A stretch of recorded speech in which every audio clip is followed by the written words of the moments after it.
লরির ধাক্কায় টোটো ও জিও গাড়ির উপর ভেঙে পড়ল ইলেকট্রিকের পোস্ট। এই ঘটনায় বেশ কয়েকজন আহত হয়েছেন।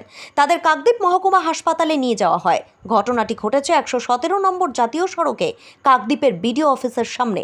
পুলিশ ও স্থানীয় সূত্রে জানা গিয়েছে, রবিবার সকালে একটি লরি রাস্তার উপরে অভিমুখ ঘোরানোর জন্য পিছনের দিকে যাচ্ছিল।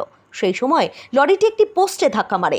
সঙ্গে সঙ্গে পোস্টটি মাঝখান থেকে ভেঙে গিয়ে 117 নম্বর জাতীয় সড়কের উপর দিয়ে চলমান একটি টোটো ও জিও গাড়ির উপর পড়ে যায়। এই ঘটনায় টোটো ও জিওতে থাকা বেশ কয়েকজন যাত্রী আহত হয়েছেন।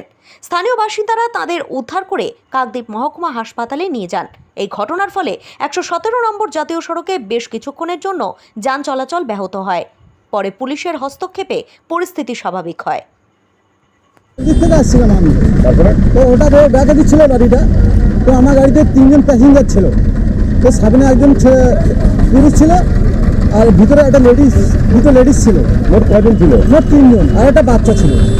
তো ও লরিটা ব্যাগে দিচ্ছিল, লক্ষ্য করেনি পিলারে ধাক্কা মেরে আমার গাড়ির উপরে সব আহত হয়ে গেছে। পিলারটা কি পোস্ট পড়ে গেছে আপনার গাড়ি? হ্যাঁ, ওই লরি ধাক্কা মারতে পোস্ট পড়ে গেছে। তারপর স্যার ওদের নিয়ে ডাক্তার হাসপাতালে গেলাম। স্যার এই অবস্থা পড়ে আছে এখন। এটা কোন জায়গা? এটা হচ্ছে আমাদের BDO office, Kakdwip BDO office. কখন হয়েছে ঘটনাটা এই কিছুক্ষণ আগে, 10-15 মিনিট আগে হয়েছে স্যার। কি নাম আপনার? দীপক মিদ্দা।